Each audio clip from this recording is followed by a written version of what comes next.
I was halfway through reheating leftover wings when my phone buzzed on the counter. It was a text from Chelsea. Just her name flashing on my screen made my stomach drop. "I'm pregnant. Don't worry. I don't need or want you involved." No hi. No explanation. 8 months of silence, and this was her opening line? I stared at it for a solid minute. Not shocked, just pissed. Not even a conversation. Like she was filling out a damn form and I was the last checkbox. I typed a reply. Got it. Simple. Clean. Done. But not for her. 10 seconds later, she blew up my phone with a wall of rage. "You're heartless. I knew you'd react like this. You never cared. All you ever did was give up when things got hard." I set my phone down and walked to the hallway closet. Behind the vacuum and a box of old chargers was a small locked file cabinet. I popped it open, reached into the middle drawer, and pulled out a white envelope, still sealed the way I'd left it 2 years ago after the worst fight of our engagement. The lab report. Back then, she told me she miscarried. Claimed she lost the baby after I came home late from a work trip. I didn't believe it. Something in her eyes was off. Cold. Like now. So I paid for a private lab to analyze the tissue she'd claimed came from the pregnancy. I never told her. The results came back clear. No fetal tissue. It wasn't even human. It was animal, probably from the butcher shop 2 blocks from her place. I took a picture of the report, attached it to a message, and scrolled through my contacts until I saw his name. Marshall, Chelsea's dad. He always liked me more than he liked her. We'd gone fishing together, played poker at his brother's place. I figured if anyone needed to see the truth, it was him. I hit send. Quick note. Before listening, share which city or country you're watching from. I stood there with the envelope still in my hand, staring at my reflection in the microwave. I wasn't angry. I was done. Whatever game she was playing this time, I wasn't playing along. 10 minutes later, my phone buzzed again. This time it was Marshall. "Be there in 20. I slid the report back into the envelope, tossed the wings in the trash, and sat down at the kitchen table to wait. 20 minutes flat, just like he said. Marshall's truck pulled up fast and hard into my driveway. Gravel kicked. Brakes squealed a little. He didn't even shut the engine off before jumping out. And there she was, behind him in the passenger seat, wearing oversized sunglasses and wiping at her face like she was fresh out of a soap opera scene. I opened the door before he could knock. "You want to explain this shit?" he barked, holding up his phone with the photo I'd sent. Chelsea stood a few steps behind him, arms crossed, face tight with fake sadness. No eye contact. "Yeah, come in," I said, stepping aside. They followed me into the living room. I didn't offer them seats. I pulled the envelope from the table, handed it to Marshall, and said, "Read every line before either of you open your mouth." He looked confused but unfolded the report. I watched his eyes scan the page, then slow down. His mouth moved as he read the fine print. When he got to the section about the tissue origin, he stopped cold. "What the hell is this?" he asked, his voice lower now. "It's a lab report," I said, "from the sample she gave me after claiming she had a miscarriage. The one that happened during our engagement." Chelsea shifted her weight and let out a fake sob. "I can't believe you kept that. I can't believe you gave me a piece of ground beef and called it our child," I snapped. Marshall turned to her, his hands shaking slightly. "You told me you lost the baby. You said he left you and it broke your heart so bad you miscarried." She dropped her sunglasses to her chest and started crying harder, but it didn't land. Not with me. Not with him either. I grabbed another sheet from the envelope, the timeline I'd put together, receipts and texts all lined up. "Here. This shows the date she told me about the miscarriage. Same day I got a Venmo charge from the butcher down the street." Marshall stared at it for a second too long, then looked at her. "Tell me this new baby ain't his," he said, voice almost a whisper now. She hesitated. I crossed my arms. "Go on, Chelsea. Say it." She swallowed, eyes darting around like she was hoping the room would open up and swallow her. "It's not his," she finally said, barely audible. "Louder," I said. "It's not his," she screamed. suddenly defensive. It's Dylan's. Okay? Happy now. Marshall blinked. Who the hell is Dylan? She sniffed. He manages that steakhouse over on 14th. He's married. But Look, it was complicated. Shut your mouth, Marshall growled. Jesus Christ, Chelsea. I kept my arms crossed, watching her sink further into her own mess. All of it was unraveling now, fast. You tried to guilt me into raising this kid, I said. You really thought dragging me back into your trash fire would work just because I used to love you? She looked at me, mascara streaking down her cheeks. You did love me. You said we were forever. That was before the butcher shop pregnancy, I said. And the cheating. And whatever this stunt was supposed to be. Marshall turned red. Full-on neck and ears red. His fists clenched at his sides, shaking like he was holding back from flipping the whole table. You're a damn disgrace, he said, staring dead at her. You lied to me. You lied to him. You've embarrassed this family in ways I can't even begin to fix. Chelsea let out another sob and backed up toward the door. I didn't say anything else. I just stood there and watched her world collapse under the weight of her own lies. Marshall looked at me one last time. I don't even know what to say, son. I'm sorry. For everything. Then he turned and walked out, leaving the front door wide open behind him. Chelsea followed him in silence, still crying, but quieter now. I shut the door behind them. No words, just the lock clicking back into place. By the time I woke up the next morning, my phone was already vibrating off the nightstand. First thing I saw was a tag notification. Chelsea Franklin updated her status. I opened Facebook and there it was, an essay. Full-blown pity parade. I read the first few lines and felt my blood pressure spike. After everything I've been through, the lies, the abandonment, the trauma of losing a child, again. I never imagined he'd turn his back on me during the hardest time of my life. It went on for 8 damn paragraphs. All about how I refused to step up, how I walked away from my responsibilities, how I pressured her to handle it alone. No names, but I didn't need names. Everyone who knew us knew exactly who she meant. The comments started flooding in within minutes. What a coward. Deadbeat dads are the worst. You deserve better, Chelsea. Stay strong, mama. Then came the DMs. One girl from her old job called me garbage. Another posted on my wall with a screenshot of the post and the caption. So this is who y'all defend? Disgusting. I could have gone off right then, but I didn't. I just sat up in bed, grabbed my coffee, and waited. Didn't take long. About 10 minutes later, I saw a new comment pop up under her post. From Marshall. Short, brutal, final. You faked a miscarriage 2 years ago, and this baby isn't even his. It's Dylan's. Stop lying to make yourself feel better. You need help. Boom. Silence for a second. Then the internet exploded. Someone screenshot the whole thing before she could delete it. And yeah, she tried. But by then, it was already too late. It hit the local Facebook gossip groups like wildfire. Threads, memes, the works. I checked my phone again around lunchtime and saw a message request from a woman named Tracy Mathers. I didn't know her, but her profile pic had her standing next to a guy in a chef's jacket, arm around her waist. Hey, I'm Dylan's wife. Is what Marshall posted true? I didn't respond right away. I scrolled her timeline, family photos, anniversary posts, baby shower from 2 years ago. Looked like they had a daughter. I messaged back. Yes, I have proof. Want it? She replied instantly. Yes, please. I sent it all, screenshot of Chelsea's confession at my house, the lab report, even the Venmo receipt. I told her I didn't want drama, but she deserved the truth. 15 minutes later, she made her own Facebook post. No crying.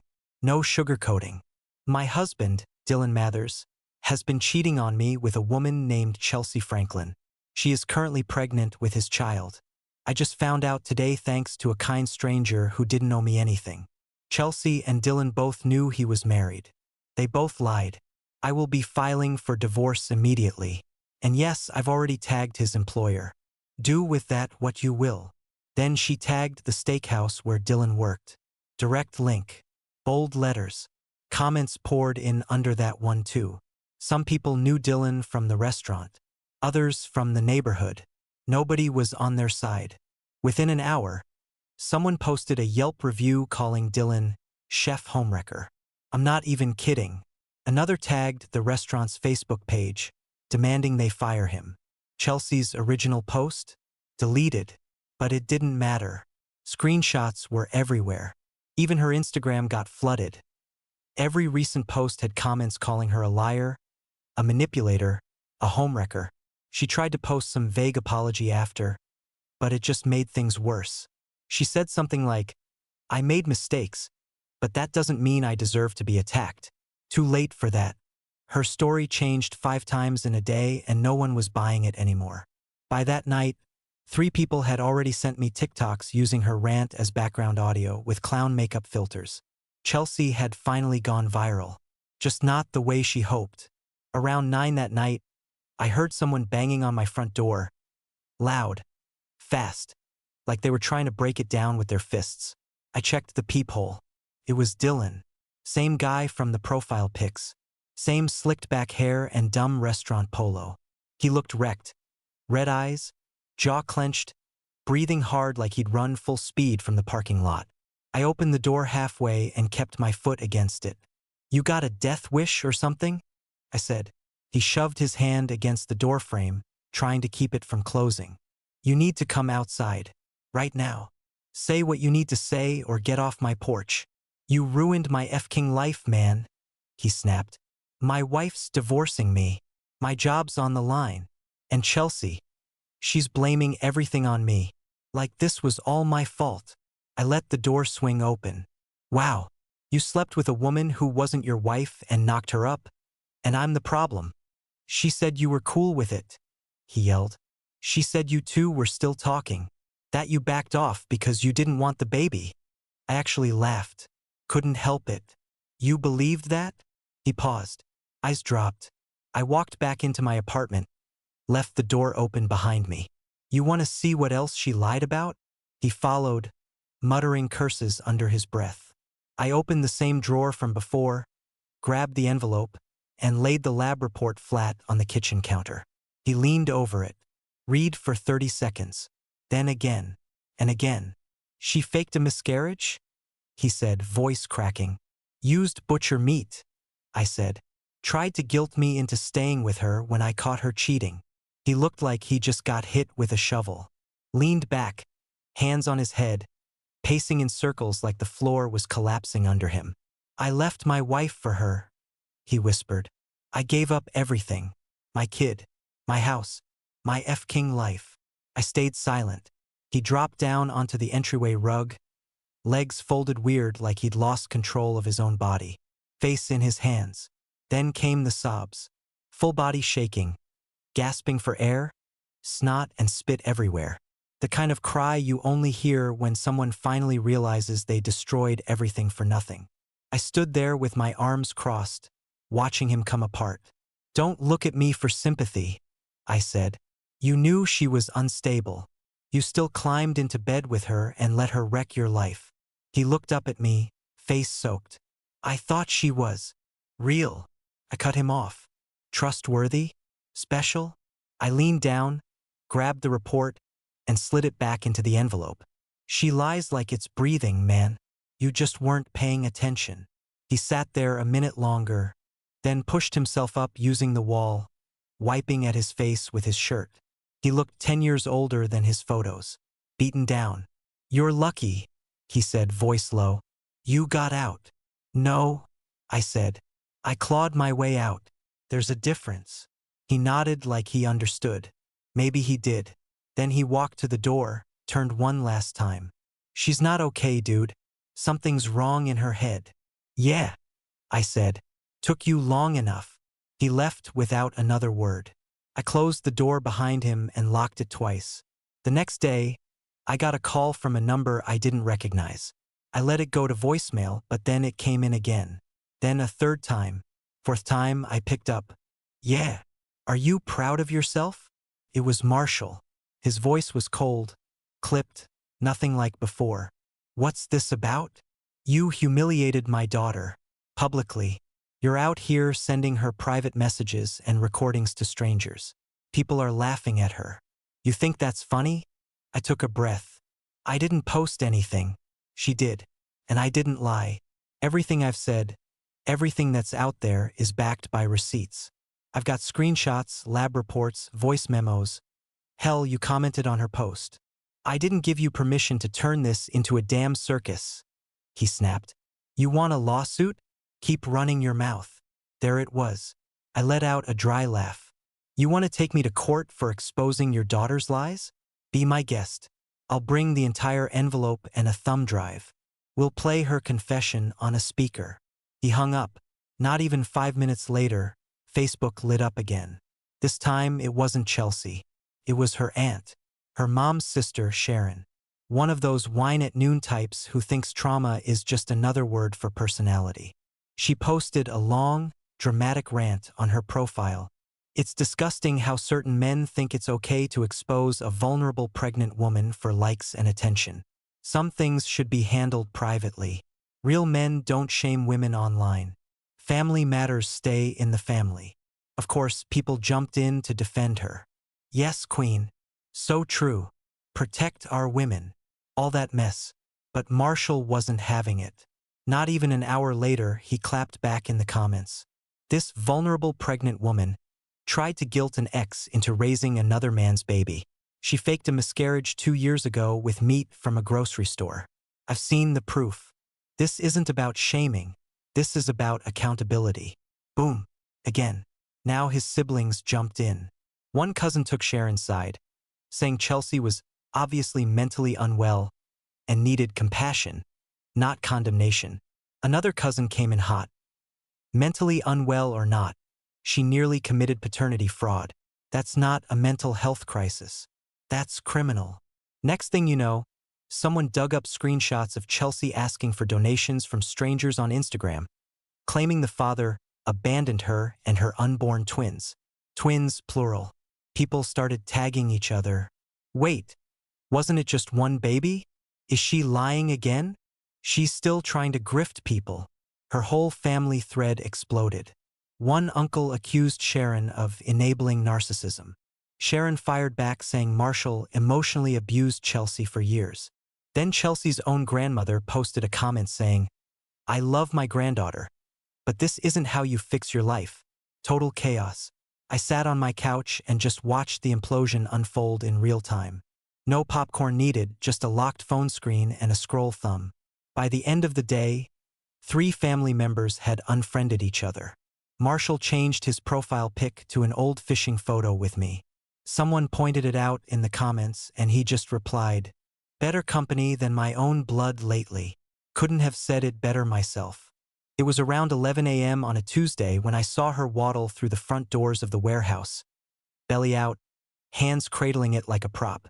I was on break in the corner near the vending machines when one of the new guys came over, eyes wide. Hey man, there's some pregnant lady out front asking for you. I already knew who it was. I walked toward the lobby but detoured through the office to grab my manager.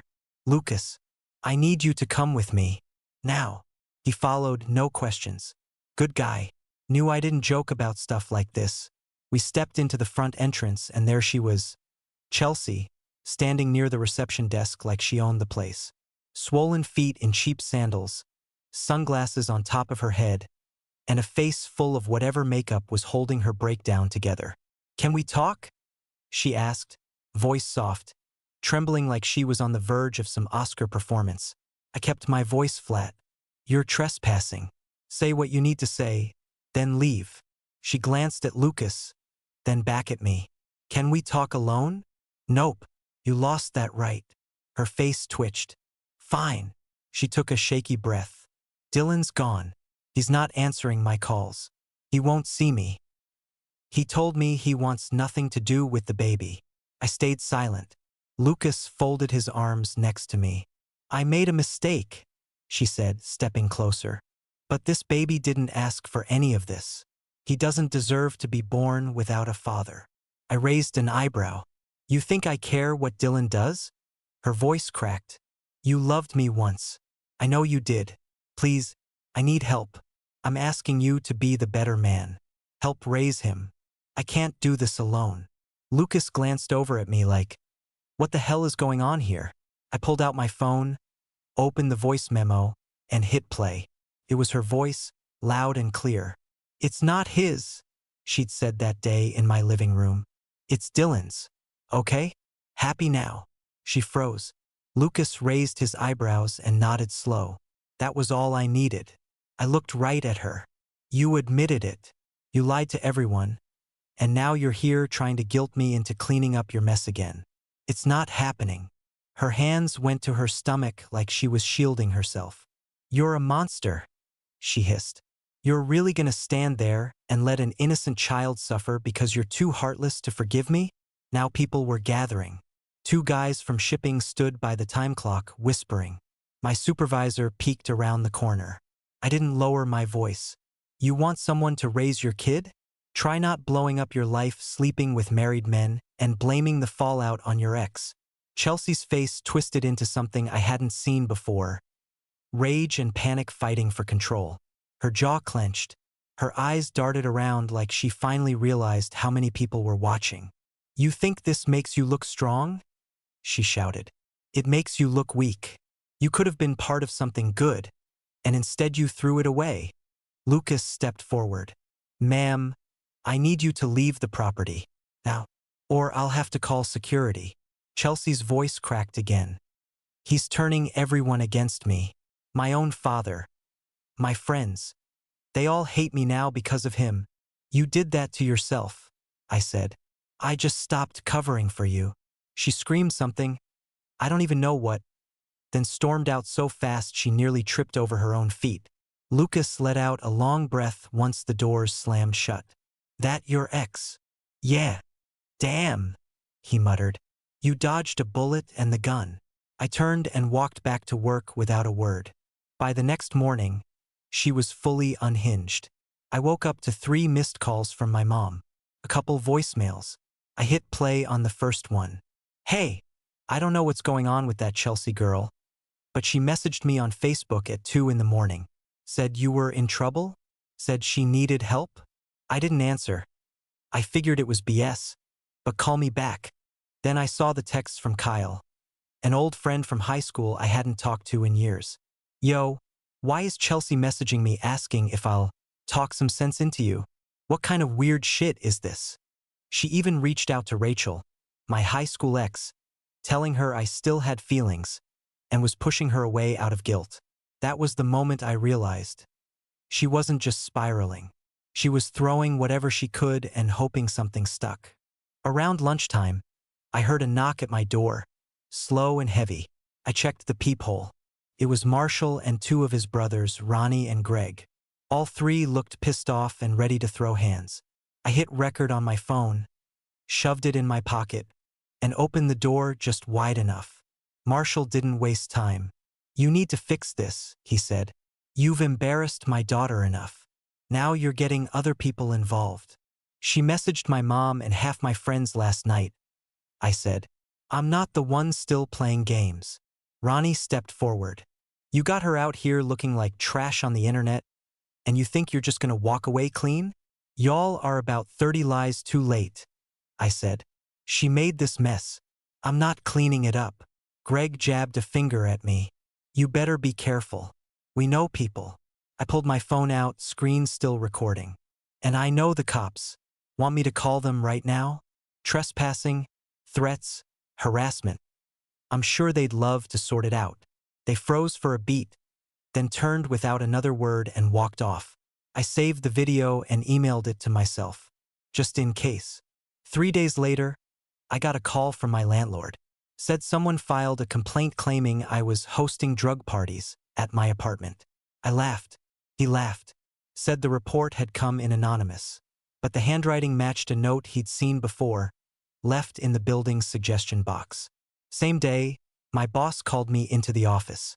You'll love this, he said, handing me a printout of an anonymous email accusing me of verbal abuse and emotional threats toward a pregnant woman. I read the whole thing. 0 details. No dates. No names. Just dramatic filler about me being unstable. Lucas leaned against the desk. So, you got any enemies I should know about? Only one, I said. We both knew who. Then came her next move. Chelsea popped up in some private moms group on Facebook. Claimed her abuser left her pregnant and homeless, that she was being stalked and bullied online for just trying to be a good mother. She posted a picture of a used crib and an empty fridge. Said she needed help. They sent her money, diapers, gift cards. People shared her post like it was gospel. Until someone recognized her name from one of the viral screenshots and cross-posted it with the comment, "Is this the same woman who faked a miscarriage with butcher meat?" Within hours, she was exposed. Again, multiple group admins banned her. 2 women posted screenshots of donation refunds with the caption, "Scammer alert. Don't fall for it."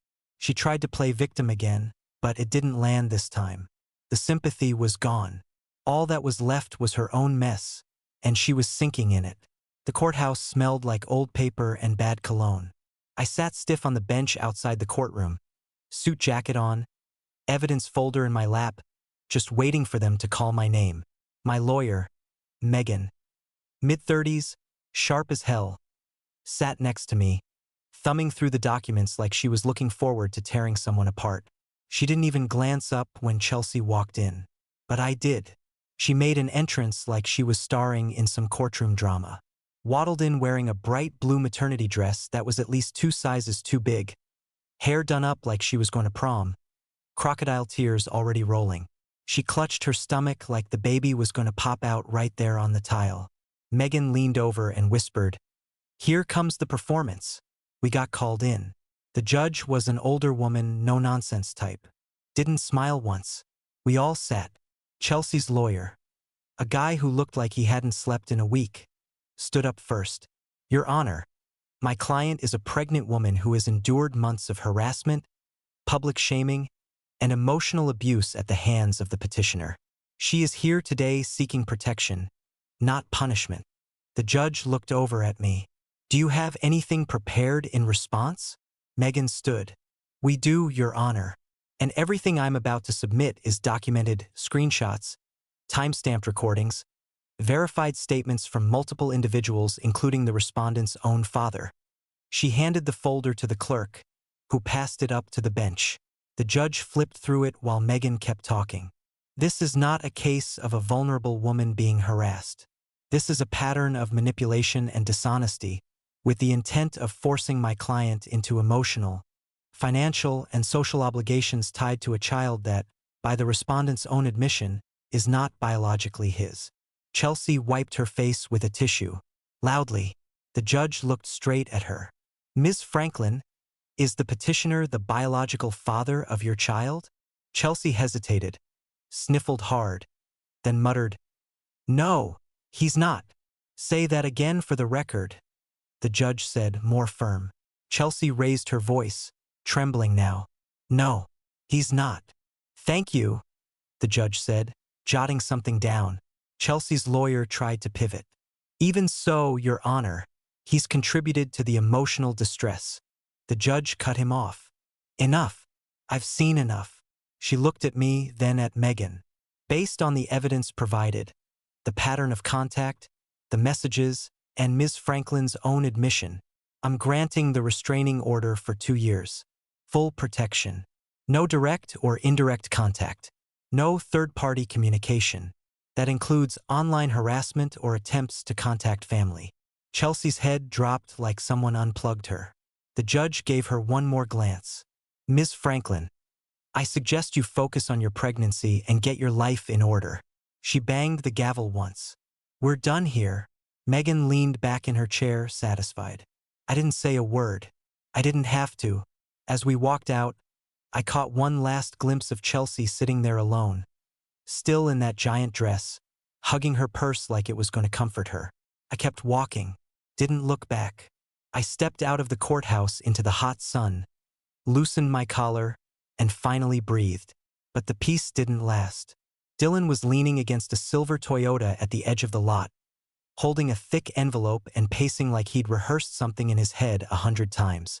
Soon as he spotted Chelsea coming down the steps behind me, he walked straight toward her. "Chelsea," he called, holding up the envelope. "We need to talk." She stopped halfway down the steps. "Now? Seriously? This is for both of us," he said. "It's a release form. If you sign, I won't be held legally responsible for child support. You said you didn't want anything from me, so this just makes it official." She froze, then laughed like he'd just told a joke. "You're kidding." "No," Dylan said. "I'm not doing this anymore. You lied to everyone, including me. This baby doesn't mean I owe you a damn thing." Chelsea's face changed instantly. She went from fake calm to full nuclear in half a second. "You coward!" she screamed, smacking the envelope out of his hand. "You don't get to walk away." He bent down to grab the papers. She shoved him hard in the back as he stood up, then smacked his arm, then his face. "Get off me!" he shouted, backing up. That's when Marshall charged. He came out of nowhere from the parking lot, still in his courthouse suit, stomping toward Dylan with both fists clenched. "You got my daughter pregnant and now you're ducking out," he barked. "Back off," Dylan warned, but Marshall didn't. He shoved Dylan so hard he stumbled into the hood of a car. Chelsea's uncle Ronnie was right behind him, yelling, "Let's see how tough he is now." People started pulling out phones. I stood across the lot and watched it unfold like I was at a bad reality show taping. Dylan shoved Marshall back. Chelsea was screaming, swinging her purse at Dylan like it was a weapon. Ronnie went to grab Dylan's shirt. Then the cop sirens hit. 2 officers came running from the side of the building, shouting commands. "Hands where we can see 'em." It didn't matter. Marshall kept yelling. Chelsea wouldn't stop crying and flailing, and Ronnie got in the cop's face like a moron. Didn't take long. They zip-tied all 3 of them on the curb, right in front of the courthouse entrance. Chelsea, her dad, and her uncle, each one of them yelling a different excuse, acting like the victims. Someone sent me the video before I even got back to my car. A random bystander caught the whole meltdown from the courthouse steps. The title on the Facebook post read, "Pregnant woman and family arrested outside courthouse after child support blowup." Within an hour, it was everywhere. TikTok, Twitter, Instagram. Same faces, same screaming, same headline, "That butcher meat girl strikes again." Chelsea's reputation didn't just take a hit. It crashed headfirst into a wall and exploded. And this time, I didn't even lift a finger. 3 weeks after the courthouse fiasco, I got an email from a hospital in Knoxville. Chelsea had given birth and listed me as the father. I almost laughed. Almost. But instead, I forwarded them the full restraining order, along with the court transcript where she admitted, under oath, the baby wasn't mine. 15 minutes later, the hospital called back and apologized. Apparently, Marshall had tried to argue with staff when they refused to process the birth certificate with my name on it. When they told him to leave, he lost it. Security had to escort him out. That was the last straw for his wife. 2 days later, Marshall moved into a motel and filed for divorce. Word spread fast. Some of the same people who defended Chelsea online were now saying her whole family was cursed. Dylan? He packed up and moved out of state. Nobody threw him a goodbye party. His ex-wife posted a selfie the day the divorce finalized with the caption, "Free and better than ever." She's dating some real estate guy now, owns his own cabin, hikes with her daughter every weekend. Good for her. As for me, life got quiet. I started dating Erin, a girl I'd see at my gym in the mornings. She wasn't dramatic. She didn't play games. She listened, laughed at dumb jokes, kept her life simple. We took things slow. Real slow. No red flags. No weird stories. No exes who don't understand me speeches. I got promoted at work, better hours, better pay. Moved into a cleaner place with more sunlight and 0 Chelsea memories. Just me, Erin, and a stocked fridge. Of course, Chelsea still hasn't stopped running her mouth. Last I heard, she was telling people I abandoned her during pregnancy and left her with nothing. But no one's buying it. Not anymore. The screenshots are still floating around. The videos, the court records. People know what really happened. And even if they didn't, I wouldn't care, because now I sleep like a rock. I eat what I want. I laugh without checking my rearview mirror. And if there's one thing I learned from this whole mess, it's this: trust your instincts, protect yourself, and never let guilt override the facts.